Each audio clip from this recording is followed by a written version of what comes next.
New details tonight at 6. The city of Fayetteville working to help solve the housing shortage. A new report shows the city needs 1,000 new units of housing each year to just keep up with the growth here. 5 News reporter Rachel Williams tells us how the city is strategizing to alleviate some of the stress.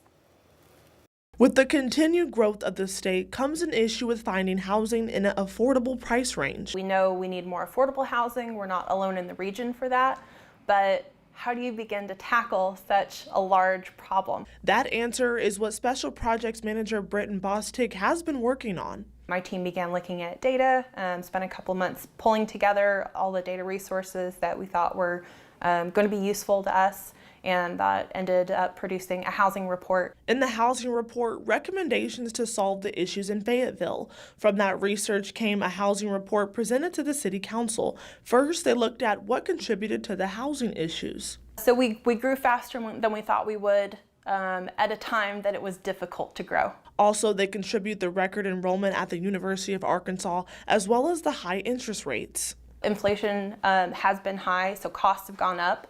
Now interest rates are high. They're at least about the highest they've been in 20 years, and so that always has effects on the market. And now the city is working to catch up. During COVID, we had a couple of years of kind of delays and lags where we weren't getting as many housing units completed at the same time that both the city and the university student population were growing.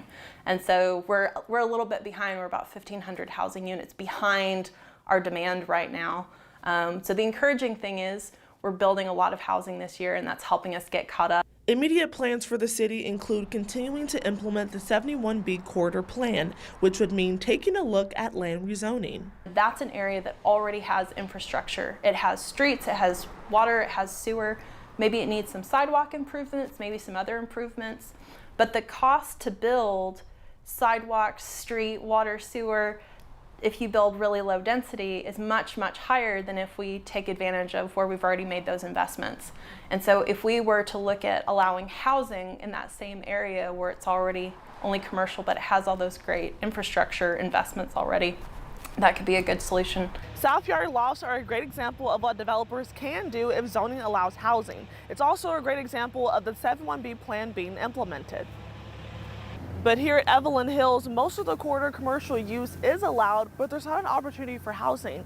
But if it were rezoned, we could see housing here in the future. Duke McLarty with NWA Council says the big 4 cities, Fayetteville, Springdale, Rogers, and Bentonville, are all dealing with zoning codes. The cities over that time have really taken a total re-examination of why their zoning is what it is. And I think they're all thinking about that, and again, approaching it in their own way, but in a way that fits each of their municipalities. But for the city of Fayetteville, they say they want to be prepared and help get ahead of the housing issues. If we set ourselves up for success today and are ready when things become a lot more attractive to get these units built, then that'll probably be a better position for us, a good strategic position to be in.